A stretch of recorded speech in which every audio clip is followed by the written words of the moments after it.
Bonjour monsieur le rabbin, comment allez-vous? Bonjour cher Wilfried, eh ben, nous sommes le jour de Pourim. J'aurais dû être déguisé, mais en fin de compte, il n'y a pas la joie pour se déguiser. Pourim, c'était ce jour-là où tout est transformé de Yagon, d'angoisse à la joie. Et grâce aux informations de tous les jours, ils ont transformé la joie en angoisse. Voilà ce que l'on peut faire en ce jour de Pourim. Alors justement, aujourd'hui, une émission un petit peu particulière, puisque contrairement au format habituel qui suit ou qui respecte le calendrier hébraïque, vous allez nous entretenir d'une mésaventure personnelle en lien avec l'actualité, le coronavirus, et surtout nous entretenir de ses réels dommages. Alors cette mésaventure aurait pu être de l'ordre de la norme ou bien encore considérée comme légitime, mais ça, c'était sans compter sur votre opiniâtreté. Arav, dévoilez-nous s'il vous plaît une partie de votre intimité. Voilà, donc la semaine dernière, j'étais à Paris pour 4 jours et tout le monde me disait, mais est-ce que tu vas rentrer en Israël? Mais je ne comprenais pas quelle était cette question. Et donc, on me dit, mais tu sais que tu vas être confiné 14 jours. Je prenais ça à la rigolade parce que je dis, mais je ne suis pas malade. Et voilà, donc j'ai pris l'avion jeudi soir, le 5, par EasyJet. J'ai demandé la veille à EasyJet est-ce qu'il y a des restrictions, mais il n'y a rien du tout. Et voilà, donc dans l'aéroport de Roissy euh, 2D, il n'y avait rien qui présageait ce qu'il m'attendait. On rentre dans l'avion, tranquille, on atterrit, on passe. Donc, bon, je pensais qu'il y en a qu'un comité d'accueil avec les masques, avec je ne sais pas quoi. Ben, rien du tout. Alors on se pose la question, mais qu'est-ce qui se passe? Mais il n'y a rien, on passe la frontière, on remet nos passeports, il n'y a rien du tout, la douane, tout, tout, tout. Rien ne laisse à présager quoi que ce soit. J'arrive à la maison et là commence, ma sœur me dit, tu sais qu'on ne peut pas venir te voir. Pourquoi? Ah oui, parce que tu viens de France et le Premier ministre israélien Netanyahou a dit hier que tous ceux qui viennent de France et d'autres pays devaient être confinés 14 jours. J'ai éclaté de rire. Je lui ai dit, mais quand on est arrivé à Ben Gurion, on ne nous a pas distribué des papiers, quoi que ce soit. Donc, mais comment on peut comprendre? Oh non, non, non, on ne peut pas, on ne peut pas. Et Pourim, on ne le fera pas ensemble. Et j'étais vraiment abasourdi parce que je ne m'attendais pas du tout. Mais ça, c'était rien par rapport à ce qui m'attendait. Alors, vous savez que j'ai une synagogue en bas de la maison, qu'elle marche tout le temps, surtout le Shabbat. Et là, le vendredi, moi, tranquillement, j'ai été à la synagogue normale parce que j'ai dit, il n'y avait rien. Et personne m'a dit quoi que ce soit. Vers 15 heures, Shabbat rentre à 17h30, quelqu'un m'appelle, il me dit, monsieur le rabbin, mais j'ai appris que vous revenez de France et vous devez fermer la synagogue. Je dis, pourquoi je vais fermer la synagogue?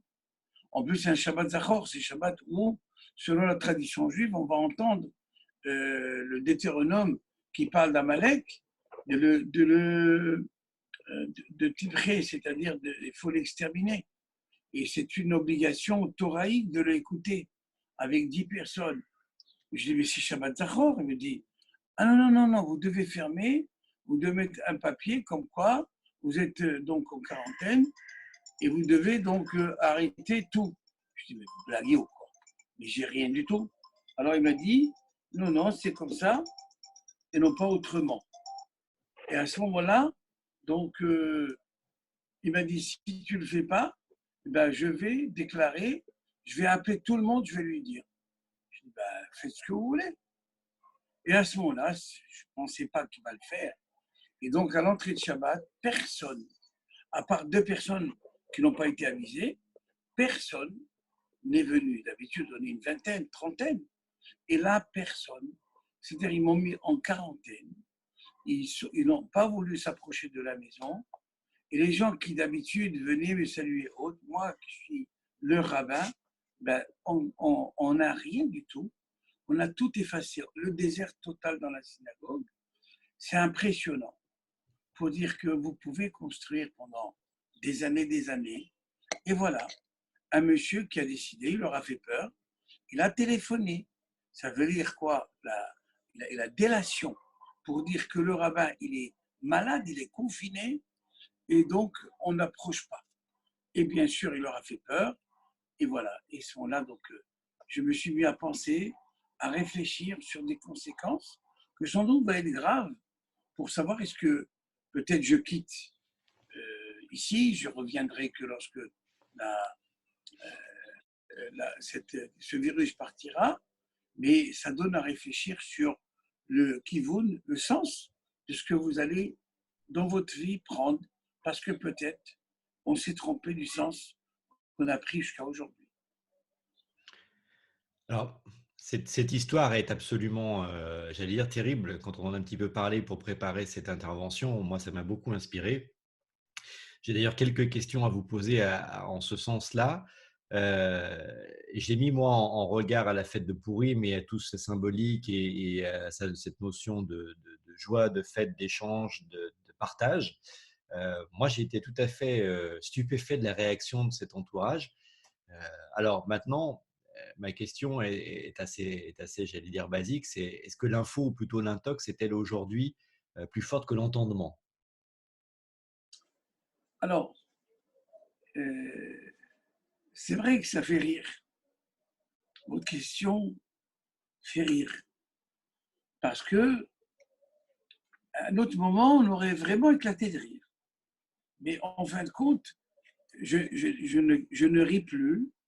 Je suis très triste parce que il est vrai que si je toussais ou bien j'avais la fièvre, vous avez quelque chose, oui, oui, mais sans me demander quoi que ce soit.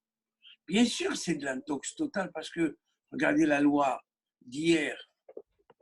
Nous, on est arrivé jeudi. La loi d'hier, c'est pour les Israéliens qui viennent de partout. Là, il faut être confiné 14 jours.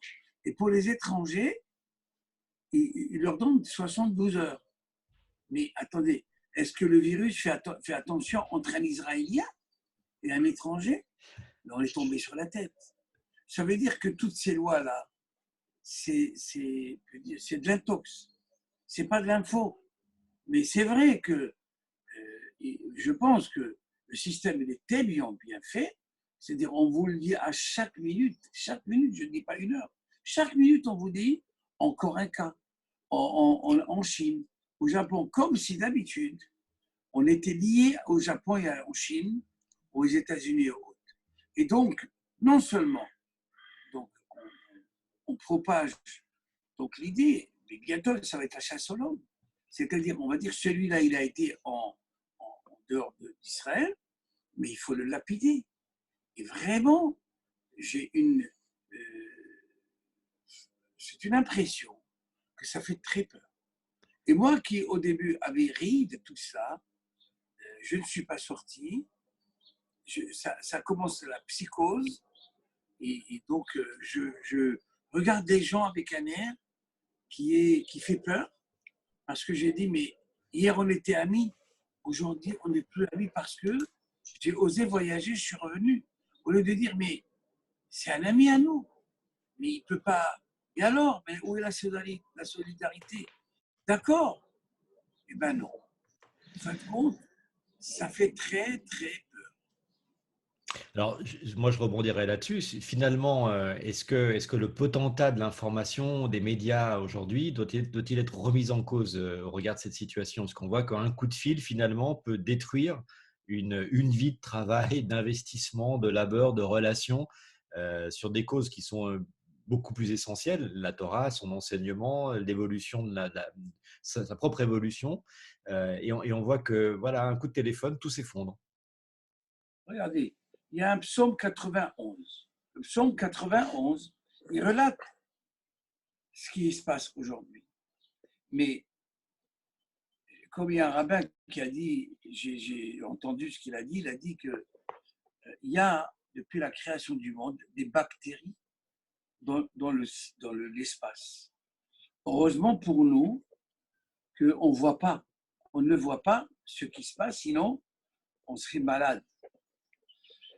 Et le psaume 91, il dit, donc si tu fais confiance, je résume, hein, à Dieu, donc même si à ta droite, il y a 1000, à ta gauche 10 000 ou vice-versa, toi, tu ne seras pas atteint.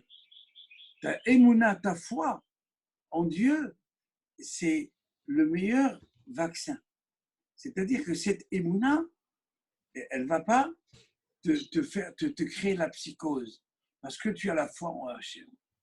Et là, aujourd'hui, bien sûr qu'il faut prendre des précautions. C'est vrai, il ne faut pas serrer la main, peut-être oui, mais où est la foi? Où est la émouna?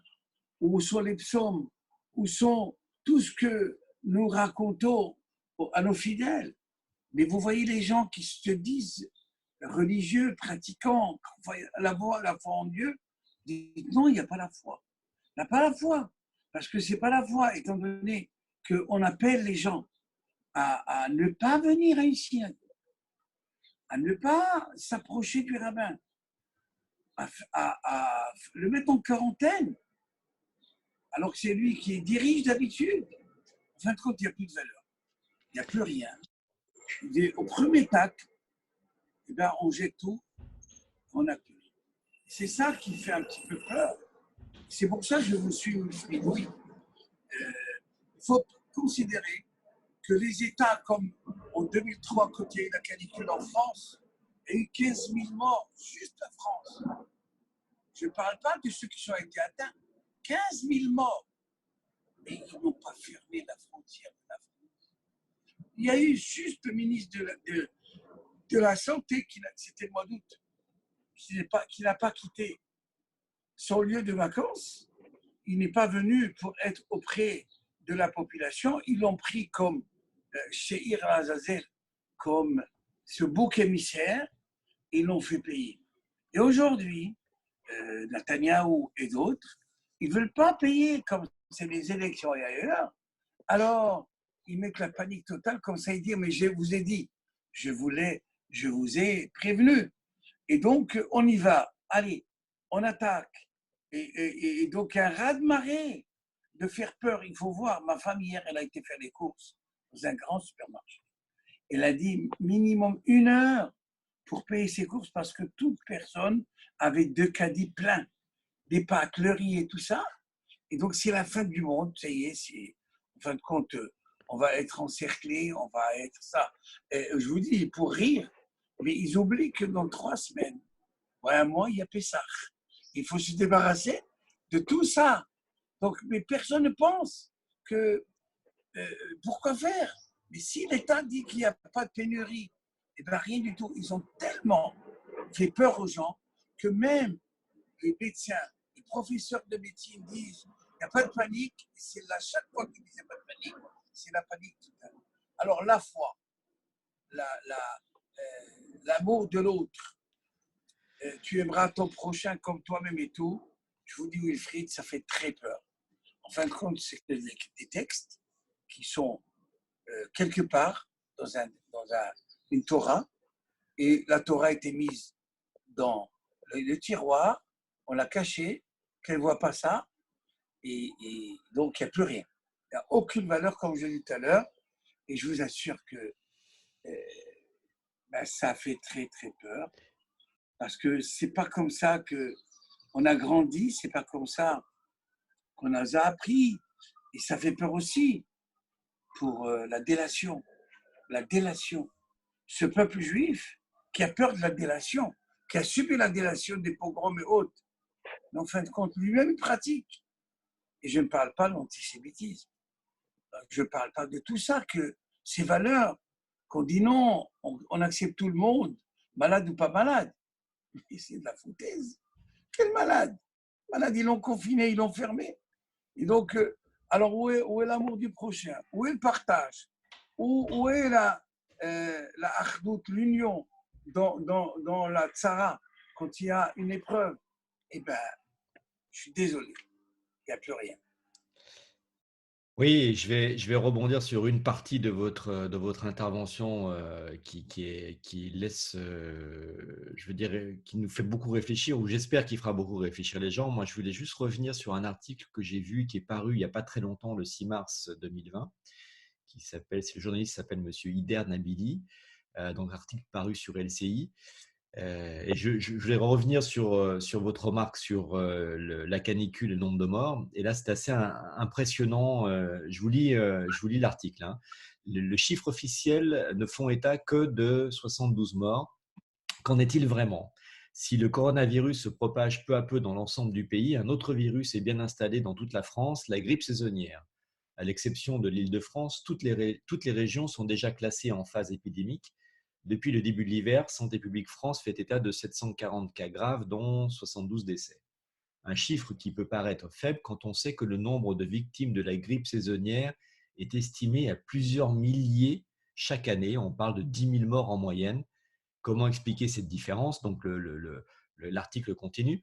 Donc ça revient un petit peu à ce que vous avez dit. Aujourd'hui, on fait cas d'un virus, le coronavirus, qui en fait a des effets sur la population, même s'il y a 70 de morts, ce ne sont que 70 de morts, et qu'en règle générale, la simple épidémie de grippe habituelle fait des milliers et des milliers de morts d'habitude, alors qu'on n'en parle même pas.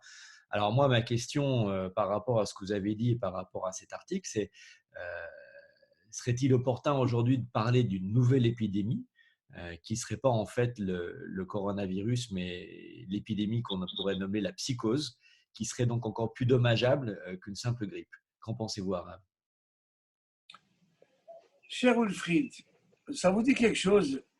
Madame Bachelot, Madame Bachelot, pour la grippe aviaire, une autre grippe, il y a la dernière, elle avait commandé 70 millions de vaccins. C'est vrai, Parce c'est vrai. que elle est restée avec les 70 millions de vaccins. Ils sont partis à la poubelle. Alors, donc, aujourd'hui, l'innombrable médias, que chacun il surenchérit sur l'autre. Et c'est pour ça, sans doute, il y a des gens qui vont s'enrichir sur le dos de cela. Alors, bien sûr, les gens vont dire le rabbin Malka, il est fou, parce qu'il ne voit pas que c'est une catastrophe. La pandémie, on n'est même pas passé de l'épidémie. L'épidémie, on l'a passé directement. L'épidémie, c'est déjà grave, mais déjà la pandémie, c'est-à-dire, ça y est. Et sans doute, il y a des laboratoires qui vont se faire des milliards sur le dos des imbéciles, qui vont courir pour se faire vacciner autres, parce que ils vont attraper la grippe. Mais mon cher Wilfried, combien de gens meurent de la grippe? Combien de gens meurent d'un rhume? Combien de gens meurent pour telle ou telle chose? Les jeunes, les moins jeunes. Mais simplement aujourd'hui, ils ont trouvé donc une pub qui est le virus de coronavirus, je ne sais pas quoi. Et voilà, mais personne ne dit d'accord. Il y a une épidémie, il y a des gens qui l'ont attrapé. Mais ce n'est qu'un rhume. C'est exactement comme la grippe aviaire. C'était prendre une aspirine. Je vous parle d'un cas la semaine dernière de quelqu'un qui a attrapé la grippe. Il appelle son médecin. Le médecin lui dit surtout ne venez pas dans la salle d'attente. On va le faire par téléphone. Et tous les 2 jours, il appelle. Il me dit, alors c'est un rabbin. Et je lui dis au rabbin, sans doute c'est toi le premier qui va être déclaré, c'est qui a été atteint par cette épidémie. Et donc, entre-temps, donc, le médecin lui a dit, tu as eu qu'une grippe, qu'une grippe. Donc, Shabbat, tu vas aller à la synagogue, juste, tu restes à l'écart, tu salues personne, mais tu vas faire la prière et tout.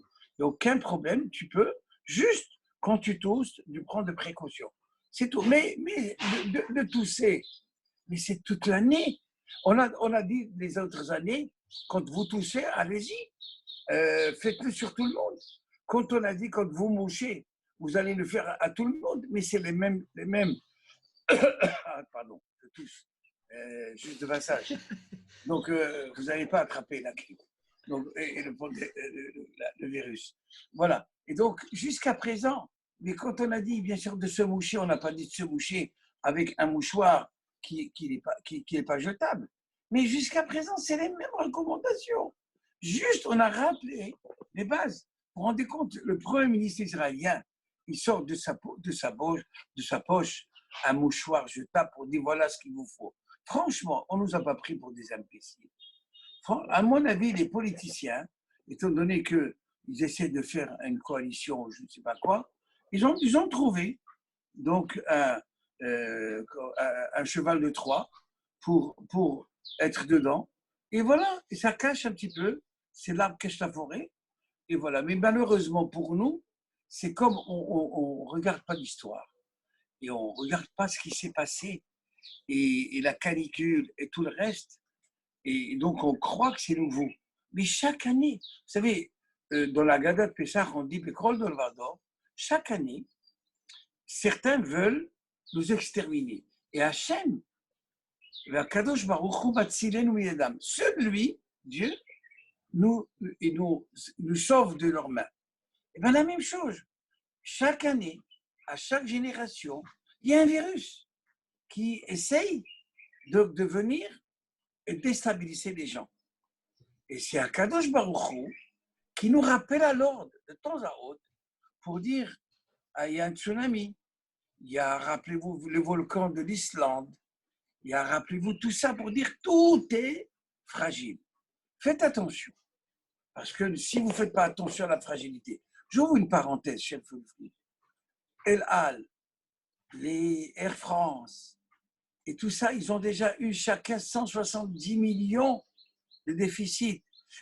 Arkia, Israël Air, et tout ça, ils ont fermé, ça y est.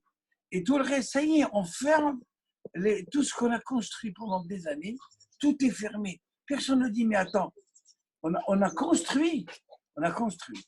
Alors, faites-le. Alors, pour dire, il faut se ressaisir et dire, il n'y a rien de spécial. Tout est entre les mains d'Hachem, faire confiance.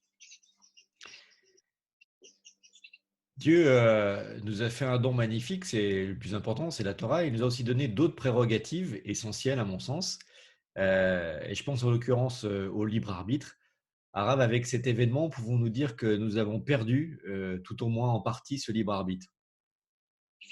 Eh ben, à mon avis, on a tout perdu. Si ce n'était pas pour Rim, ça valait le coup de pleurer. Parce que comment l'homme, il s'est transformé en animal féroce. Qui est-ce qui a dit? C'est Alain qui a dit homme pour homme loup. C'est-à-dire que, vu, bien sûr, les 14 jours ont passé, mais les séquelles, ils vont rester. C'est-à-dire que le comportement de ces personnes qui ont pu, la délation, qui ont fait tout ça, vous dites les séquelles, à savoir s'ils vont partir. Moi, honnêtement, la synagogue que j'ai en bas de la maison, je pense la fermer. Parce que prier avec des gens en communion et qu'ils vous ont lâché au premier tacle, vous dites à quoi ça sert? À quoi ça sert d'être un berger? Mais il n'y a pas de troupeau, il n'y a plus rien. Alors bien sûr, on va se ressaisir. Mais les séquelles, ils vont rester gravées. C'est pour ça que je dis que, mea culpa, quand on condamne les non-juifs, en 39-45 qui ont fait la délation, je pense qu'il faut revoir la chose. Et si aujourd'hui, il y avait eu la même chose, comment on serait comporté, nous? On n'aurait pas téléphoné. J'ai vu que dans le ministère de la Santé, une rubrique pour se déclarer comme que vous êtes venu de l'étranger. Mais il y a une rubrique, c'est écrit délation. Vous vous rendez compte? C'est écrit délation. Il y a une rubrique pour, dans l'anonymat, vous dites, mon voisin, il est venu d'étranger. Regardez, on est arrivé. Alors, pour vous dire que les valeurs humaines, ces valeurs que nous avons transmises, c'est à revoir. La prochaine fois, quand on va parler de la Shoah et autres, je ne vais pas condamner comme avant ceux qui ont fait la délation. Je ne vais pas condamner ceux qui ont fait ça et ça, parce que je pense à mon voisin qui, toute l'année, me dit que votre honneur comme rabbin, et bien, en fin de compte, je revois tout ça. Et bien sûr, coronavirus va passer. Mais les séquelles, malheureusement, vont rester. Alors, c'est pourquoi, en ce jour de Purim, où tout est transformé, Aman voulait exterminer les Juifs pour rien. Ben, le coronavirus veut aussi exterminer l'amitié des hommes, l'amitié des peuples, l'amitié de l'humanité. Là aussi, comme Dieu nous a sauvés d'Aman, qui a voulu exterminer les Juifs, la moitié du globe, pour rien. Le coronavirus, elle aussi, elle veut enlever, elle veut enrayer avec l'amitié des peuples et des nations. Et c'est pour ça, prions, comme ce temps-là, comme aujourd'hui, comme Dieu avait sauvé les Juifs des mains de Haman et de tous ceux qui ont voulu les exterminer, aujourd'hui aussi, Dieu va sauver l'humanité de la bêtise humaine et que l'amitié entre les peuples, l'amitié des gens va revenir, je le souhaite. Vous avez parlé de délation. On voit que c'est omniprésent comme fait aujourd'hui. On l'a à tous les niveaux, même dans les déclarations que vous devez faire, il y a une case réservée pour la délation, ce qui est quand même assez hallucinant par rapport justement à tout ce que vous avez cité.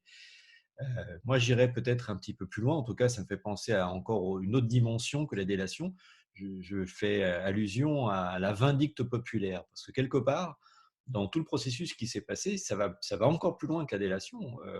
Vous avez été coupable, jugé à charge, vous avez été coupable de revenir de France, vous avez été coupable de vouloir rencontrer des gens, et on ne nous a pas fait je ne parlerai même pas de procès.